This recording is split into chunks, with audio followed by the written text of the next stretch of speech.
요한계시록 4장 6절에서 11절까지의 말씀입니다. 같이 천천히 읽겠습니다. 보좌 앞에 수정과 같은 유리바다가 있고 보좌 가운데와 보좌 주위에 네 생물이 있는데 앞뒤에 눈들이 가득하더라. 그 첫째 생물은 사자 같고 그 둘째 생물은 송아지 같고 그 셋째 생물은 얼굴이 사람 같고 그 넷째 생물은 날개가 있는 독수리 같은데 네 생물은 각각 6개의 날개를 가졌고 그 안과 주위에는 눈들이 가득하더라.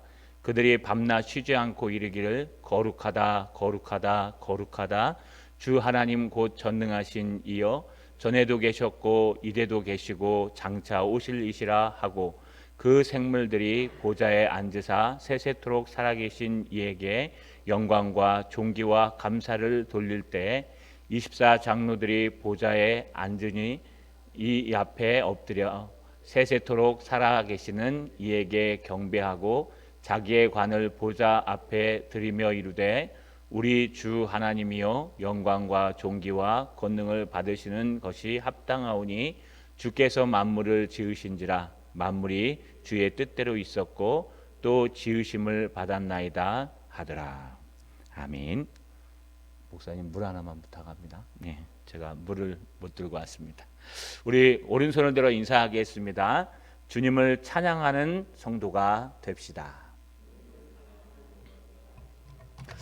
여러분, 우리 요한계시록을 나누고 있습니다. 요한이 90세가 넘어서 그 늦은 나이에 하나님께서 그를 붙들고 사용하신 반모섬에서의 이 글이 바로 요한계시록입니다. 계시이면서 또 예언서이면서 서신서이시기 때문에 이 요한계시록을 쉽사리 누구든지 사설에 풀 수 없는 아주 귀한 하나님의 책입니다.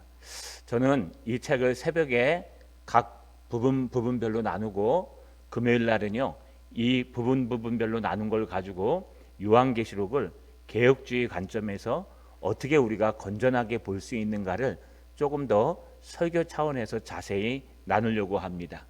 요한계시록 1장, 2장, 요한계시록 3장까지는요 서론이라 그래서 아시아의 7교회에 대한 주님의 말씀이 있었고 이것은 우리가 부활주일 전에 고난주간 동안에 주님의 말씀으로 나누었습니다. 이제 요한복음 4장부터 5장 사이에는 천국에서 어떤 모습이 있고 어떤 모양을 하고 무엇을 할지에 대해서 나누려고 합니다. 여러분, 천국에 올라가면 천국이 어떻게 생겼을까요? 지금 보시는 새하늘과 새 땅 말고요, 지금 우리가 죽음은 가는 우리 영혼이 가는 낙원, 그 천국은 어떻게 생겼을까요? 성경은 명확하게 에스겔과 다니엘서와 또 오늘 요한계시록에서 그 이야기들을 하고 있습니다. 지난주에 이어서 한번 같이 나눠보겠습니다. 따라 읽겠습니다. 수정 같은 유리바다가 있다. 한 번 더요. 수정 같은 유리바다가 있다. 네, 요한계시록 우리가 3장 말씀을 보면은요 계속해서 무슨 말이 등장합니까? 바로 보좌 앞에 오늘 6절에 보면 보좌 앞에 수정과 같은 유리바다가 있고 라고 표현하는 것을 우리가 볼 수 있습니다. 근데 실은요 앞에서 쭉 보시면 아마 천국을 하나님께서 열린 문을 통해서 요한에게, 그 늙은 요한에게 올라오라고 말씀하시고 그 천국을 보여주십니다. 가장 먼저 등장하는 게 뭐였습니까? 4장에 그가 감동되어서 하나님의 천국을 바라보는데 거기 보좌가 쫙 있었습니다. 하나님이 앉으시는 보좌가 있고 그 주변에 24 장로들이 앉는 보좌가 등장합니다. 거기에는요 하나님 천지를 창조하시고 우리의 만유의 주 되신 하나님께서 무지개와 같은 홍보석의 모습을 가지고 앉아 계셨습니다. 한번 이미지로 한번 그려보십시오. 이건 거짓말이 아니라 또 그냥 문학적인 얘기가 아니라 지금 우리가 죽으면 가는, 지금 우리가 보는 그 천국을 요한이 미리 보고 얘기한 것입니다. 우리가 천국에 올라가면은요 보좌 가운데 영광스러운 하나님께서 앉아 계십니다. 번쩍번쩍 빛나며 홍보석, 녹보석처럼요 무지개와 같은 색깔이 반짝이는 그 머리가 하얗신 주님께서 앉아 계십니다. 그리고 그 주변에요 24장로들이 흰 옷을 입고 근 면류관을 쓰고 앉아 있습니다. 여러분 여기 24장로들은 전에 말한 것처럼 다른 천사들이라기보다는 오히려 12사도와 아마 12지파의 우두머리나 대장 또 하나님이 원하시는 사람이 앉아 있을 겁니다. 그들이 앉아서 면류관을 쓰고 함께 있을 때 그들 주변으로 네 생물이 날아다니는데요. 그 모습들이 여기 이제 등장하기 시작합니다. 그 보좌 앞에 가장 먼저 있는 게 뭐냐? 바로 수정과 같은 유리 바다입니다. 여러분 유리 바다 그럼 무엇이 생각납니까? 맑고 청명하며 속이 훤히 보이는 것이 바로 유리 바다입니다. 바다가 깨끗하면요 그 깊이를 알 수 없습니다. 그래서 너무 맑은 바다에는요 사람이 빠져 죽기가 쉽다고 합니다. 여러분 이런 생각을 한번 해보셨습니까? 가끔 가다가요 차에 앉아 있거나 요즘은 썬팅이 잘 돼가지고요 안에는 안 보이는데 차에 앉아 있으면 우리 차 앞에 와갖고 막 화장을 고치는 분들이 계세요. 그러면 문 똑똑 두들기면 창피해갖고 막 가버립니다. 왜냐하면 암이 안 보이는 대신에 바깥이 훤히 거울처럼 보이니까요 자기 얼굴 매무새를 고치는 겁니다. 이런 시라도 있습니다. 여러분 그 솔로몬의 영광을 보기 위해서 여러분 이디오피아에 있는 여왕이 와서 이 솔로몬의 영광 가운데 보좌 앞에 나가는데 솔로몬 앞에 있는 그 왕궁을 지은데 대리석 같은 걸로 쫙 지어놨는데 너무 깨끗해가지고요 그것이 마치 여러분 유리바다처럼 유리로 만든 물처럼 느껴져서 그 여왕이 치마를 탁 걷어 올리고 거기서 걸어갔다고 얘기합니다. 유리바다는 이렇게 깔끔하고 깨끗하며 영광스럽고 여러분 그 밑이 훤히 보이는 깊이를 알 수 없는 영광스러운 바다를 이야기합니다. 저도 예전에 초등학교 5학년 때인지 4학년 때 기억이 안 납니다. 주님을 할머니와 같이 가서 만나고 난 후에 하나님의 말씀을 읽다가 어린 나이에 우리 옆집 사는 누나를 따라서 개척교회를 갔는데 그 누나와 함께 꿈을 꿨는데요. 초등학교 때요. 여러분 그 하나님 앞에서 누가 나룻배 같은 걸 운전해 가는데 저는 뒤에 타고 누나와 함께 탔는데 그 바다가 너무 이쁜 거예요. 반짝반짝거리면서 영광스러운 바다가 너무너무 아름다워서요.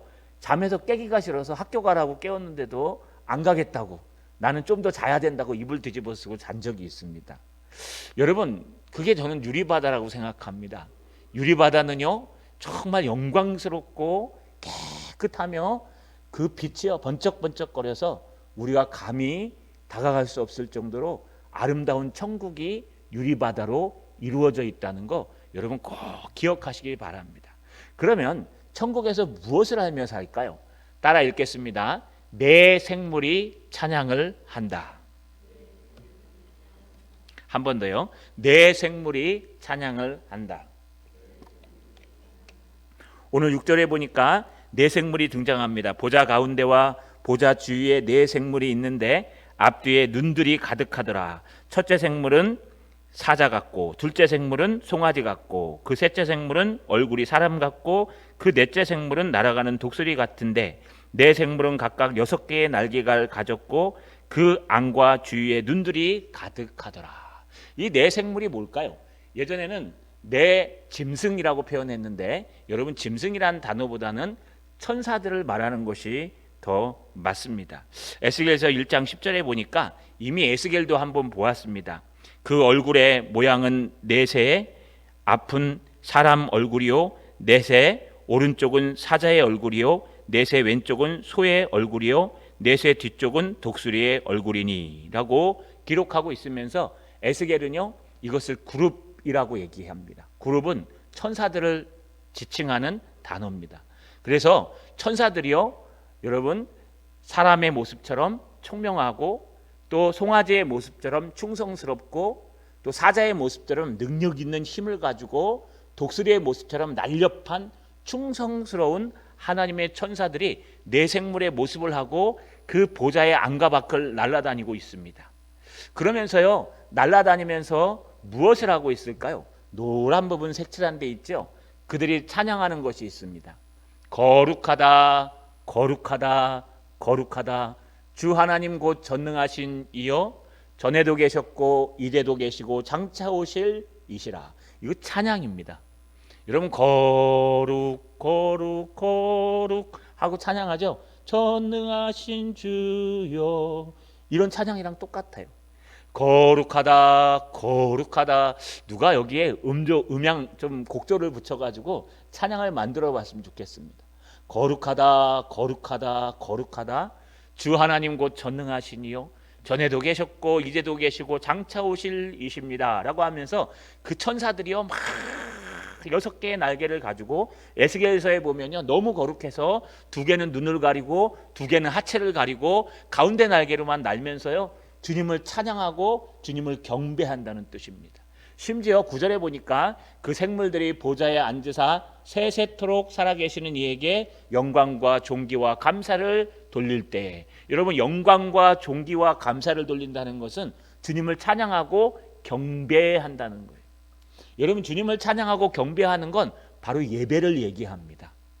이 내 생물의 모습을 하고 있는 천사들이 주님을 찬양하고 주님 앞에 예배하는 모습이 천상에 그려지는 모습입니다. 근데 여기 앞에요 쭉 읽어보시면 8절에 내 생물이 각각 6개의 날개를 가졌고 다음에 B예요. 그 안과 주위에 눈들이 가득하더라. 그들이 밤낮 쉬지 않고, 그러니까 쉬지도 않고요 주님을 찬양하는 거예요. 주님 찬양하는 일, 주님 앞에 영광 돌리고 경배하는 일, 여러분 주님 앞에 이렇게 예배하는 일을 밤낮 쉬지 않고 하고 있다는 거예요. 기도원에 한번 가보셨죠 여러분? 기도원에 가서 정말 조금 우리가 경상도 사투리로 빡시게 하는 기도원에 가시면요 아침 점심 저녁으로 집회를 합니다. 새벽 집회까지. 집회가요 거의 하루에 4번에서 5번 있어요. 그래서 거기 가면 계속 집회에 참석해야 되는 거예요. 참석하라고 또 어떤 곳에는 강조하고요. 그러면 참석하다 보면요 집회가 이렇게 누주해집니다. 그래서 처음에는 좀 은혜가 되고 감동이 되는데 시간이 지나면 이 목사님 어떻고 저 강사는 어떻고 이렇게 막 바뀌어 버려요. 왜냐하면 우리는 죄성 때문에 주님을 예배하는 그 시간이 너무 힘들어요. 여러분 우리는 죄성 때문에 주님을 신령과 진정으로 예배하고 싶어도 그렇게 되지 않아요. 시간이 조금만 길어지면은요 여러분 막 온몸이 뒤틀리고 아프고 여러분 집중력이 떨어지고 또 그래서 여러분 짧은 걸 좋아하고 짧은 걸 선호하기도 합니다. 근데 그 우리 죄성 때문에 그래요. 천국에 가면은요 밤낮 쉬지 않고 우리가 해야 될 일이 뭔지 아십니까? 예배하는 거예요. 주님을 찬양하고 예배하는 거예요. 그것이 너무 행복하고 너무 좋아서 여러분 그걸 찬양하는 거예요. 제가 기타를 처음 배웠습니다. 기타를 친구들이 사줘가지고요 기타를 처음 배우는데 다른 건 안 가르쳐 주더라고요. 코드 딱 3개만 가르쳐 주고 4개만 그걸 가지고 너의 침묵에 이걸 치라고 가르쳐 줬어요. 그걸 뭐 1000번만 치라네요. 그런데 1000번을 치는데 옆에서 듣는 우리 할머니는 죽을 맛이에요. 유선아 그만 쳐라 막 그러는데 저는 고등학교 때 너무 좋아가지고요 1000번을 쳤어요. 1000번을 진짜로 막 치는데 이 기타를 처음 사면 기타줄이 안 맞습니다. 그런데 저희 집에서 기타줄 맞추러 친구 집까지 가려면 고개를 2개 넘어가야 돼요. 그 귀신 나오는 고개거든요. 그래서 혼자 못 가서 늘 우리 목사님이 데리러 왔어요. 교회 갈 때 밤에. 그래 그 무서운데요. 거길 혼자서 기타 들고 넘어가는 거예요. 넘어가서 기타줄 맞춰가지고 또 넘어와서 막 치다 보면 그 다음날 되면 또 기타줄이 틀려요. 맞추질 못하니까. 그럼 또 넘어가서 또 맞춰갖고 또 와서 하는 말이 너의 침묵에 하면서 계속 치는 거예요. 듣는 사람도 힘들고 치는 저도 힘들고 다 힘든데 난 너무 좋아요. 그래서 딱 1000번을 치고 나니까요 코드가 잡혀요. 그러면서 그때부터 찬양을 치고 그때부터 기타를 치기 시작했습니다. 완전 독학을 했죠. 그리고 책 포크송 보면서 안 해보고 복음송 가서 이제 교회에서 앞에서 치다 보니까 점점 늘더라고요. 요즘 못 칩니다만. 여러분 이게 뭐냐 하면 정말 거기에 빠지고 거기에 음행에 빠지니까요 너무 재밌어서 나는 1000번을 쳐도 기쁜 거예요. 너무 좋으니까요. 여러분 우리 천국에 가면은요 예배 드리는 게 너무 너무 좋습니다. 천국에 가면요 찬양하는 게 너무 좋습니다. 천국에 가면요 하나님 말씀을 듣는 게 너무 좋습니다. 주님 앞에 앉아서 예배를 갖다 설 시간 4시간 드려도요 너무너무 행복합니다. 왜요? 천국에는 밤낮 쉬지 않고 주님을 찬양하고 주님을 경배하고 예배하는 거기 때문에 그래요. 그러면 천사들만 이렇게 할까요? 그렇지 않습니다. 따라 읽겠습니다. 24장로들의 찬양이 있었다. 한 번 더요. 24장로들의 찬양이 있었다. 10절에 보니까 24장로들이 보좌에 앉으신 이 앞에 엎드려 그냥 자기 자리에 앉아 있는 게 아니에요. 천사들이 날아다니며 거룩하다 거룩하다 전능하신 이와 막 찬양하고 경배하고 있으니까요. 이 24장로들 12제자와 각 지파의 장로들이 일어나세요. 또 하나님이 세우신 자들이 일어나서 지금 흰옷을 입고 금 면류관을 쓰고 있는데 여러분 그 장로들이 벌떡 자리에서 일어나서 갑자기 주님 앞에 엎드립니다. 그러면서 삐번에 세세토록 살아계신 이에게 경배하며 주님 앞에 납작 엎드려 주님을 경배하며 자기의 관을 보좌 앞에 드리며, 이 드린다는 얘기가 던져드린다는 얘기예요. 보좌 앞에 내 면류관을 드려요. 여러분 이 면류관이 뭐예요? 우리가 이 땅에서 수고한 많은 땀들과 수고들이 면류관에 있는데 여러분 이 금이 달린 황금이 달린 면류관을 주님 앞에 이렇게 던져드리는 거예요. 주님 필요 없습니다가 아니라 너무 영광스러워서. 여러분 이 땅에서 그렇게 하실 수 있을까요? 내 모자 잃어버릴까 봐 모자도 못 던지지 않습니까? 이렇게 우리 환호합시다. 마지막으로 우리 모자를 하늘 높이 던집시다. 그러면 이 모자가 비싼 모자면 이렇게 던지면 누가 집어가면 어떡하라고요. 그래서 군대에서는요 이름을 다 써놔요. 모자에다가 김유선 이렇게. 그래가지고요 모자 던지고 내 모자 막 찾는 거예요. 뒤에서는 던질 때만 아름답죠. 사진 찍고. 그런데 거기서는 그런 신경 쓸 필요도 없어요. 이름 안 써 있어도 돼요. 다 지 건 줄 알아요. 왜냐하면 우리 각 사람에 맞게 면류관을 쓰고 있기 때문에. 그 면류관을 하나님 앞에 던져지르며 금을 던져드리며 주님을 찬양하는데 뭐라고요? 우리 주 하나님이여 영광과 존귀와 권능을 받으시기에 합당하오니 주께서 만물을 지으신지라 만물이 주의 뜻대로 있었고 또 지으심을 받았나이다. 요것도 찬양이에요. 여러분 찬양, 이 천사들은 거룩하다 거룩하다 거룩하다 찬양하고 있고 이 24장로들은요 우리 주 하나님이요 모든 영광과 존귀와 권능을 받으시기에 합당하십니다. 주님께서 만물을 지으셨고 만물이 주의 뜻대로 있었고 또 지으심을 받았나이다. 얼마나 아름다운지 주님 영광 받아 주시옵소서 하고 찬양하고 있다는 겁니다. 24장로들 바로 저와 여러분 같이 사람이 죽어서 올라간 사람들을 말합니다. 여러분 천국에 가면 무엇을 할까요? 천국에 가면 무엇이 있을까요? 요한계시록에 잘 나와 있습니다. 천국에 가면은요 하루 종일 예배하는 거예요. 천국에 가면요 하루 종일 주님을 찬양하는 거예요. 천국에 가면은요 주님을 찬양하고 주님을 경배하고 주님을 얘기하고 하나님의 말씀 66권 이제 필요 없습니다. 왜냐하면 하나님과 대면하기 때문에 주님이 말씀하시면 그게 곧 하나님의 말씀이기 때문에 너를 사랑한다. 너의 모든 것을 안다. 막 이런 여러분 많은 주님과의 예배와 교제와 주님을 찬양하는 것들이 여러분 얼마나 기쁘고 얼마나 좋은지 모릅니다. 최근에 우리 이상훈 교수님이 천년기 재림론을 한다 그래서 주소를 보내주셔서 여러분 학생들이 듣는 걸 성도로 들어가서 들었습니다. 거기에 무천년설이랑 역사적 전천년설 제가 얘기한 대로 주장하는데 우리 교수님 무천년주의자십니다. 무천년은 뭐냐 하면 요한계시록에 이제 뒤에서 다루겠지만 분명히 예수님이 재림하시기 전에 1000년 동안 주님과 왕노릇하는 시기가 천년기라는 뜻인데 그것이 예수님 재림하시기 전에 있냐 예수님 재림하신 후에 있냐 아니면 예수님 재림하시는 것과 앞뒤와 관계없이 천년은 그냥 상징적인 의미냐 이거에 따라서 역사적 전천년설 또 역사적 후천년설 그 다음에 또 무천년설이라 그래요. 그런데 무천년설이라는 건 뭐냐? 그럼 천년기 재림 1000년 동안 우리가 주님과 왕노릇하는 그 시기가 언제냐? 바로 지금이라는 거예요. 천년기가 바로 지금이라는 거예요. 지금 주님 재림하시기 전 그 천년이라는 단어가 꼭 천년을 얘기하는 건 아니지만 우리가 지금 이 땅을 어렵고 힘들게 살아가고 있지만 우리는 이미 온 천국, 이미 우리 가운데 와 있는 그 천국, 천국은 뭐라 그랬어요? 하나님이 계시는 곳이 천국이라 그랬습니다. 먹을 게 많은 곳이 천국이 아니에요. 내 마음대로 막 사는 게 천국이 아니에요. 내 눈물도 콧물도 없는 그건 물론 있다 그랬어요. 그거는 그냥 하나의 속성이지 천국이 아니에요. 천국의 진짜 의미는 하나님이 계시는 곳이에요. 그러면 하나님이 어디 계세요? 성령이 아니고서는 예수를 주로 시인할 수 없기 때문에 하나님은 저와 여러분 마음속에 계십니다. 할렐루야. 그래서 우리 마음이 지금 천국이 돼야 돼요. 무천년주의자들은 뭐라고 얘기하느냐? 지금이 천국이라는 거예요. 지금이 천년왕국이에요. 지금 우리가 살아가는 이 코로나 시대, 지금 우리가 살아가는 이 M4 시대, 지금 우리가 살아가는 전쟁이 발발할지도 모르는 이 위기의 시대, 지금 우리가 살아가는 정말 여러분 정말 답답하고 힘들고 어렵고 여러분 하늘이 무너지는 것 같은 그런 이 시대가 천년왕국이에요. 말이 됩니까? 그래서 사람들이요 역사적 전천년설을 저처럼 추정합니다.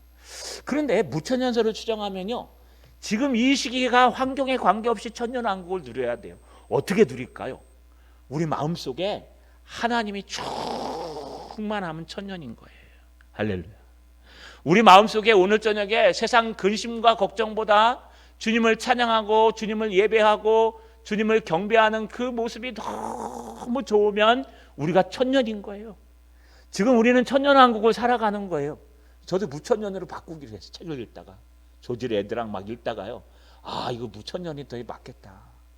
지금 우리가 아무리 어렵고 힘들더라도 여러분 우리 안에 성령이 함께 하시기 때문에 우리 안에 이 성령께서 성령 앞에 우리가 뭐 합니까? 천국에 가면 할 일을 미리 하는 거예요. 매 예배 때 와서 주님을 찬양하고 매 예배마다 주님 앞에 기도하고 매 예배마다 하나님의 음성을 목사를 통해서 듣고 그 말씀을 듣고 그 말씀대로 살려고 몸부림치고 주님을 찬양하고 주님 앞에 기도하고 여러분 이렇게 살아가는 게 우리가 천국에 가서 영원토록 해야 될 일이에요.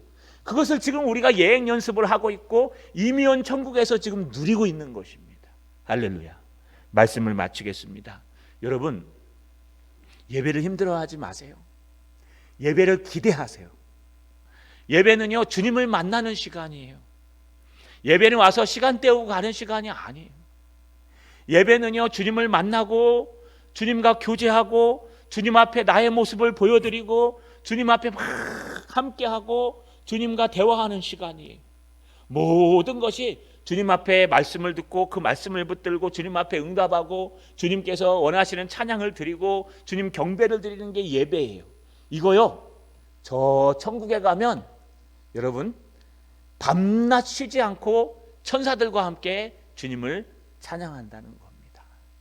자, 여러분 힘들고 어려우시죠? 주님을 찬양합시다. 주님 앞에 기도합시다. 주님의 말씀을 늘 붙들고 주님만 바라봅시다. 세상을 보며 사람을 볼 땐 만족함이 하나도 없습니다. 그러나 우리 마음속에 계시는 하나님, 저 하늘 보좌에 계신 주님을 바라보면 여러분 우리는 만족할 수 있다는 거 꼭 기억하시고 이 저녁에도 하나님만 바라보시고 기도하시는 저 여러분 되시기를 주님의 이름으로 축원합니다.